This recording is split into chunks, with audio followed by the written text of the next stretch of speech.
그 결과 3단계 영향 법칙을 도출해냅니다. 이 3단계 영향 법칙이란 3단계의 거리 안에 있는 사람들, 그러니까 친구, 나랑 바로 연결되어 있는 친구가 1단계이고 그리고 그 친구의 친구가 2단계. 그러면 3단계는 어떻게 될까요? 친구의 친구의 친구가 저와는 3단계 연결 대상이 되는 겁니다. 이런 3단계 안에서 우리는 직접적으로 영향을 받고 또 우리도 영향을 준다는 이론입니다.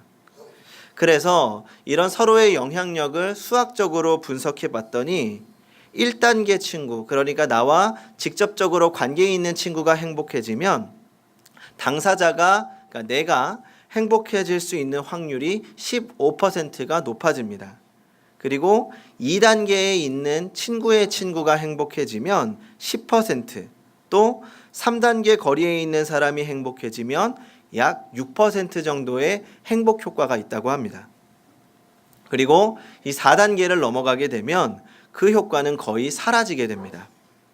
여기서 3단계 인간관계 법칙이 나옵니다. 행복한 친구 한 명이 추가될 때마다 당사자가 행복해질 수 있는 확률이 9%씩 증가하게 됩니다. 그리고 불행한 친구가 한 명 추가될 때마다 행복해질 확률이 7%가 감소한다고 합니다. 그러니 내가 행복하게 살고 싶으면 주변에 행복한 친구 11명만 두어도 99% 행복해질 수가 있게 되는 겁니다.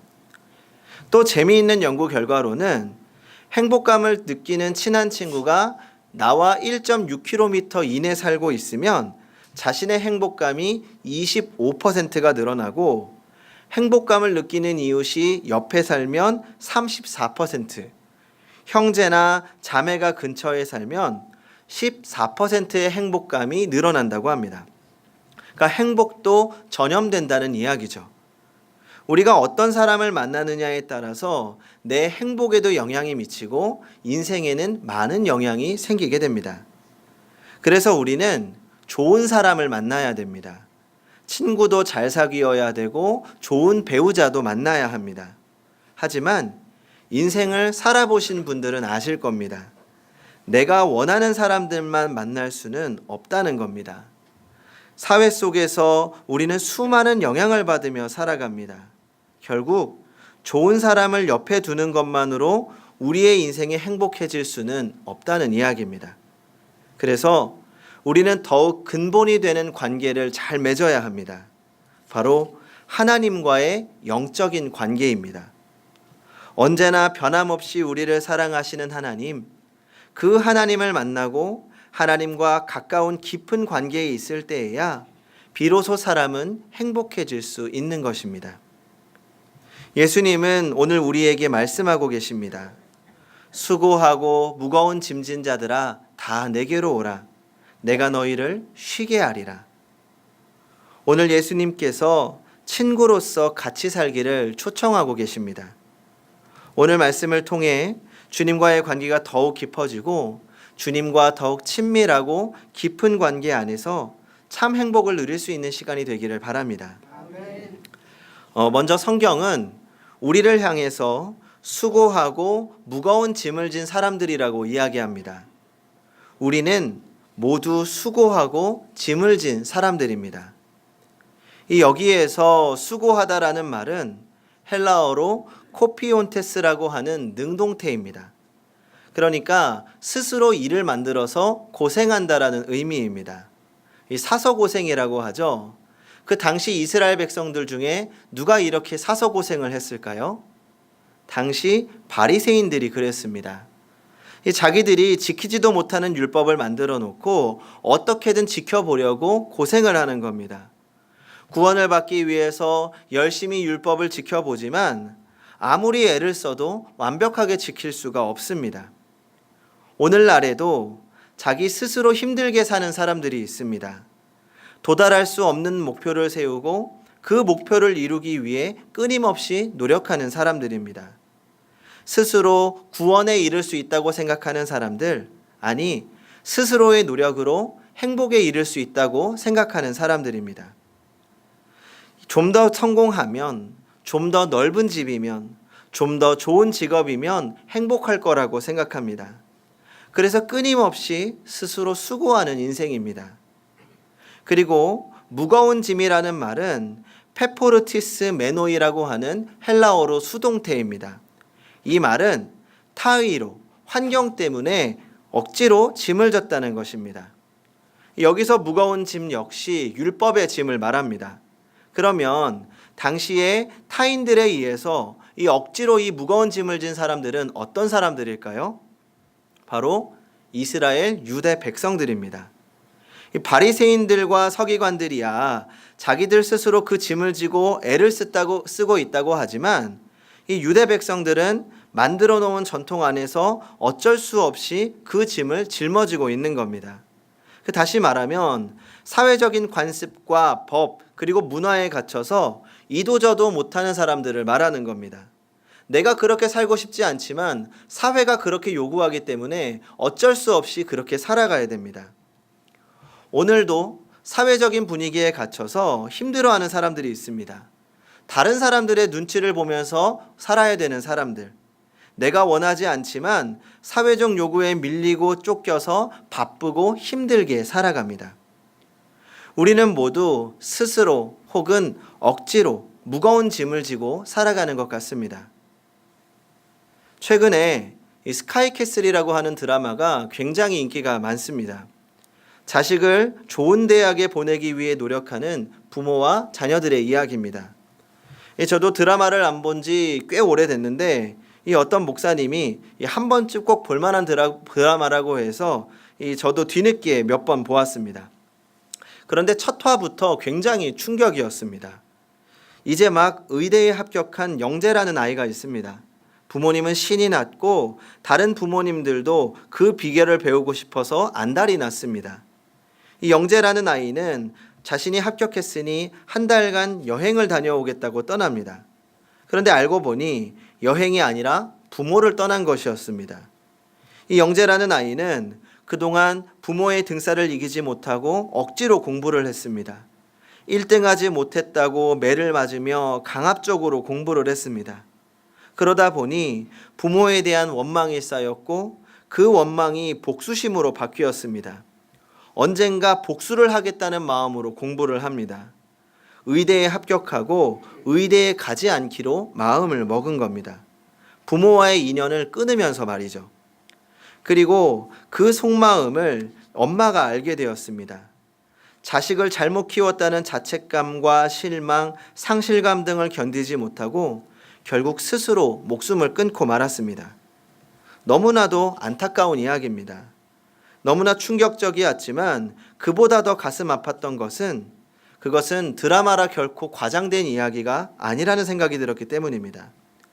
방법과 목표만 다를 뿐 결국 세상에서 편안하고 안락하게 성공적으로 살아가기 위한 노력과 싸움에 대한 이야기입니다. 지금도 우리는 자녀들이 좋은 대학에 가서 좋은 직장에 다니고 좋은 배우자를 만나 결혼하기를 원합니다.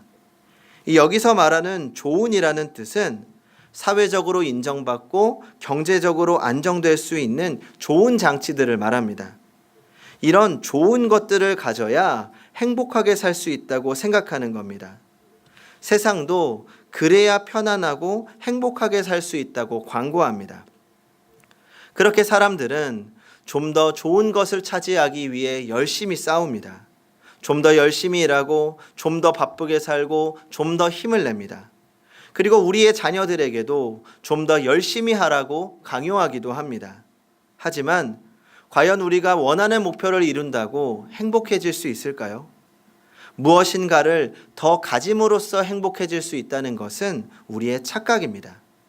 결국 우리는 이룰 수 없는 목표를 향해 끊임없이 싸우는 것입니다. 아니, 누군가에게 등 떠밀려 어쩔 수 없이 싸워갑니다. 그리고 그 싸움에 때로는 지치고 낙심하고 넘어지는 것입니다. 오늘 말씀은 그런 우리들에게 주시는 말씀입니다. 수고하고 무거운 짐진 자들아 다 내게로 오라. 내가 너희를 쉬게 하리라. 피겨스케이트 선수였던 스콧 해밀턴의 이야기입니다. 우리에게는 김연아를 극찬한 해설자로 더 잘 알려져 있습니다. 미국 국가대표 스케이터이자 아이스쇼의 쇼 스케이터, 프로듀서이기도 합니다. 최근에는 올림픽과 세계선수권대회 같은 이런 굵직한 피겨대회 해설을 도맡아 하고 있습니다. 그러니까 우리나라로 치면 미국의 김연아 같은 선수인 겁니다. 그런데 사실 이 스콧은 생후 6개월 만에 부모에게 버림을 받게 됩니다. 그리고 양부모에게 입양되었던 불행한 사람이죠. 2살 때는 심한 병에 걸려서 7년 동안 병원을 전전했고 정상적으로 음식을 섭취할 수도 없었습니다. 그래서 코에 튜브를 끼고 음식물을 섭취하는 고통스러운 시절을 보냅니다. 4살 이후에는 성장이 거의 멈춰서 이 또래 친구들의 키의 절반 정도밖에 되지 않았습니다. 하지만 9살 때부터 피겨스케이팅을 시작합니다. 최선을 다한 결과 1981년부터 4회 연속 전미선수권대회와 세계선수권대회 우승, 1984년에는 동계올림픽 금메달을 땁니다. 그런데 인생에 다시 불행이 닥쳐왔습니다. 1997년 고환한 3기 진단을 받고 암과 싸우며 극심한 고통과 공포를 겪게 됩니다. 또 열심히 암을 이겨낸 다음에 아내를 만나 첫 아들을 낳고 이제야 행복한 나날을 보내는가 했는데 2004년 다시 뇌종양이 발견됩니다. 그의 인생은 늘 고난과 질병과 싸워야 하는 인생이었습니다. 하지만 죽음 앞에서 신앙의 힘으로 이겨내고 2009년에는 행복을 위한 8가지 기본기라는 책을 써냅니다. 그는 책에서 지난날을 회상하며 이렇게 고백합니다. 남모르는 고통 속에서 행복한 미소를 지을 수 있었던 비결은 전능하신 하나님께서 저의 코치가 되어주셨기 때문입니다. 피겨스케이터에게 코치란 신과 같은 존재입니다. 선수가 코치에게 신뢰감을 갖지 못하면 절대 성공의 기쁨을 누릴 수 없습니다. 저는 코치 되신 하나님께서 주실 우승을 바라보며 최선을 다했습니다. 얼음판 위에서 저는 항상 혼자가 아니었습니다. 삶의 자리에서 최선을 다할 때 저의 코치 되신 하나님께서 저 혼자라면 절대 이룰 수 없었던 최고의 경지까지 저를 이끌어 주셨습니다. 나의 코치 하나님께서 저의 쉼이 되어 주셨습니다. 스콧 해밀턴은 인생의 무거운 짐을 지고 산 사람이었지만 도리어 짐 때문에 하나님을 만나게 되었고 하나님이 주시는 안식과 쉼을 누리는 위대한 승리자가 된 것입니다. 어떻게 하면 우리도 스콧과 같이 참된 안식과 쉼을 누리며 살아갈 수 있을까요? 첫째로 주님께 나아가야 합니다. 주님은 지친 우리를 향하여 내게로 오라 말씀하십니다. 여기서 내게로 오라는 말은 이 원어로 듀테프로스메라고 하는 말입니다. 예수님께 짐을 내려놓으라는 뜻입니다. 주님은 삶에 지친 우리를 초대하고 계십니다. 예수님은 바다와 같은 넓은 마음을 가지고 계시기 때문에 아무리 슬픈 마음, 아무리 힘든 마음을 가진 사람이라도 그 강한 두 팔로 안아주며 위로하실 수 있습니다. 또 주님의 사랑은 크고 끝이 없으시기 때문에 우리는 주님 안에서 참된 쉼을 누릴 수 있는 것입니다. 부활의 작가 레오 톨스토이의 이야기입니다. 이 톨스토이는 한동안 무신론자였습니다. 어린 시절 기독교 신앙을 가졌지만 한순간의 계기로 하나님을 멀리 떠났던 사람입니다. 기독교가 인류를 억압하는 종교라고 오해했고 또 자유를 억압하는 짐이라고 생각했습니다. 그러던 55세가 되던 해 그리스도를 인격적으로 만나고 얻은 마음의 안식을 신앙론이라는 자식의 책에서 이렇게 고백합니다. 나는 55년 동안 15년의 소년기를 제외하고는 안식을 누리지 못하고 살아왔다. 내 나이 18세 되던 해 친구가 찾아와 말했다. 신이 인간을 만든 것이 아니라 인간이 신을 만든 것이라고. 그 말에 설득되어 나는 어릴 적에 그리스도 신앙을 떠났다. 나는 종교를 포기하는 것이 자유를 얻는 길이라고 생각했다. 나에게 있어서 종교는 속박 그 이상이 아닌 것으로 생각되었기 때문이다. 그러나 이제 내 나이 55세, 나는 내가 스스로 버린 어머니 같은 신앙의 품으로 돌아왔다. 단순히 종교로 돌아온 것이 아니다. 나의 구주인 그리스도에게로 돌아온 것이다. 그 안에서 나는 처음으로 참된 안식을 발견한 것이다. 둘째로 주님의 멍에를 메어야 합니다. 주님께 짐을 내려놓은 우리에게 다시 한번 말씀하십니다. 29절을 같이 읽어보겠습니다. 29절을 같이 읽어보겠습니다. 시작. 나는 마음이 온유하고 겸손하니 나의 멍에를 메고 내게 배우라. 그리하면 너희 마음이 쉼을 얻으리니. 우리가 주님께 나아가면 우리는 참된 안식과 자유를 얻게 됩니다.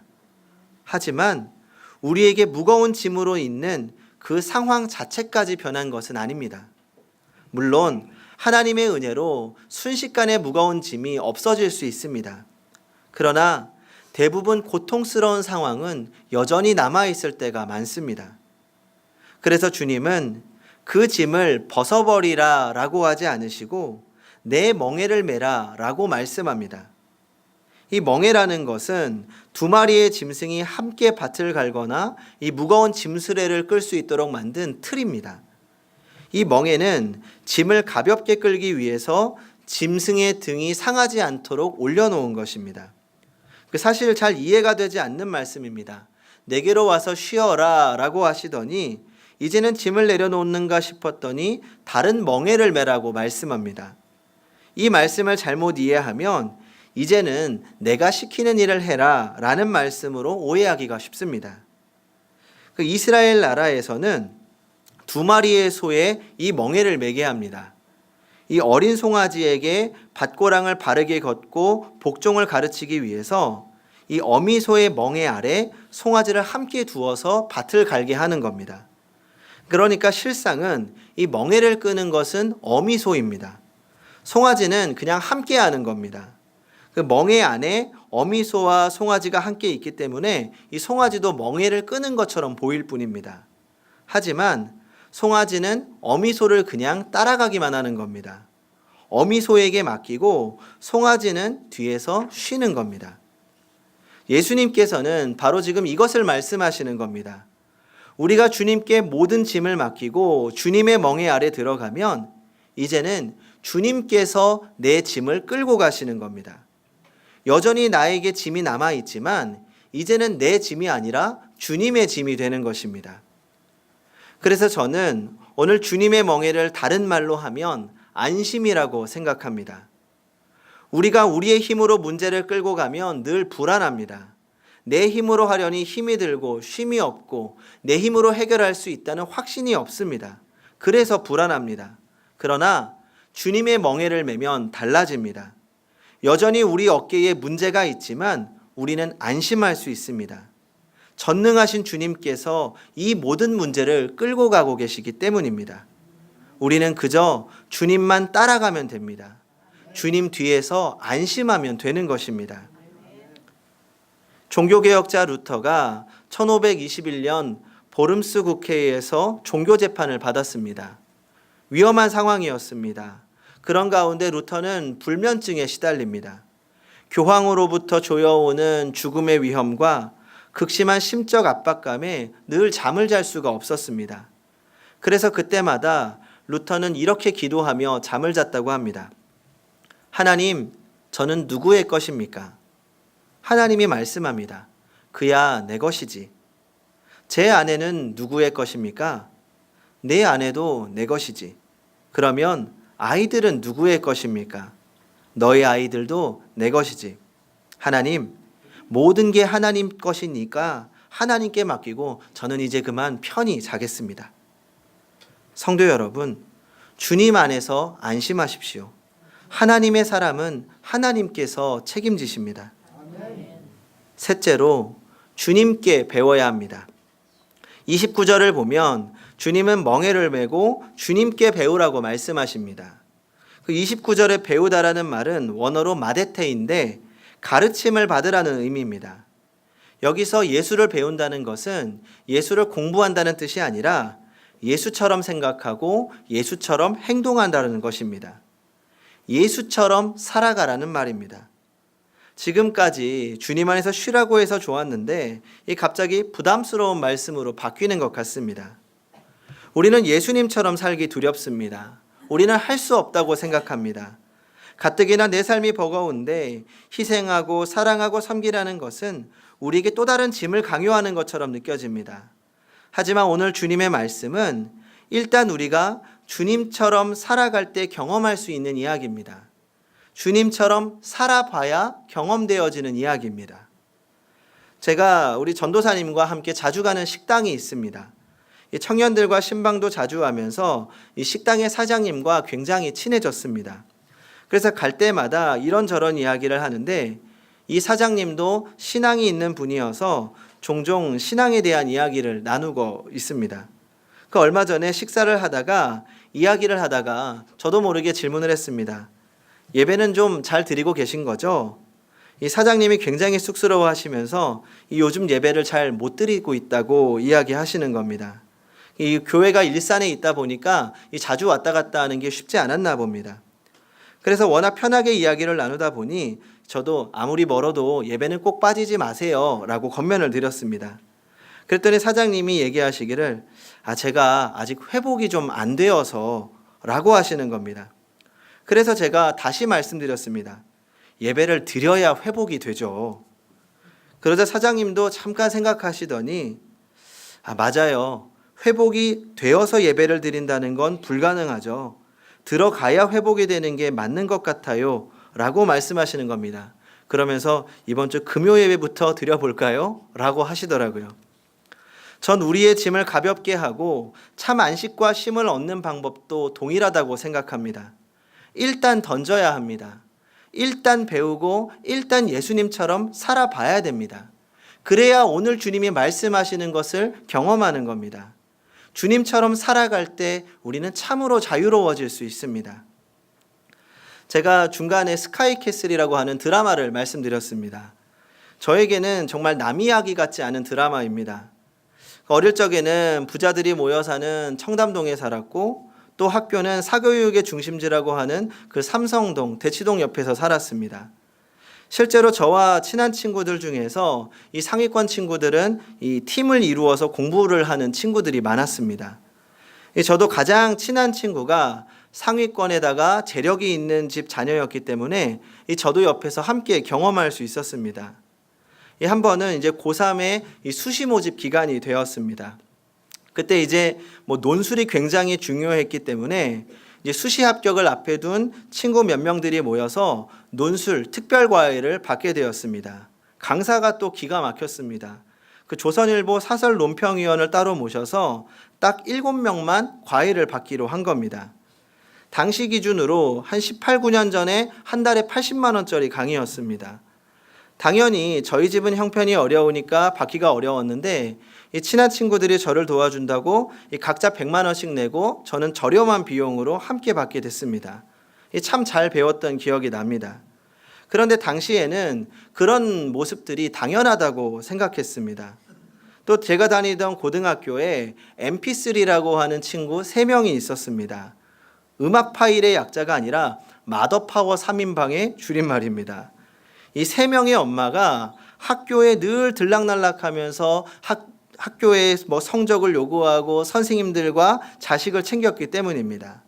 아무튼 저에게는 그런 생활이 아주 자연스러운 일이었습니다. 그리고 저도 당연하다고 생각했습니다. 세상은 늘 경쟁해야 했고 1등만 살아남고 반드시 성공해야 한다고 생각했습니다.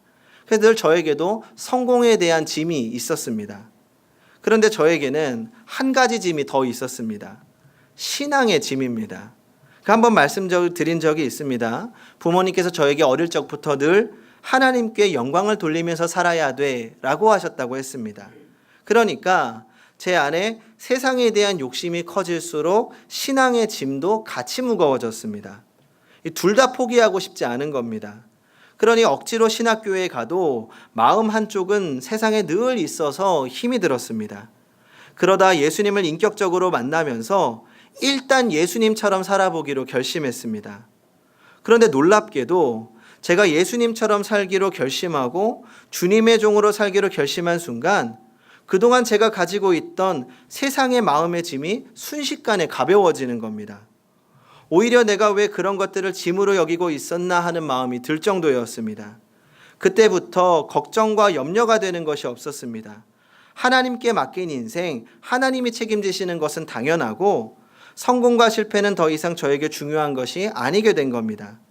그리고 신앙의 짐은 더 이상 짐이 아니라 저를 안심하게 하고 저에게 평안을 주는 주님의 멍에일 뿐입니다.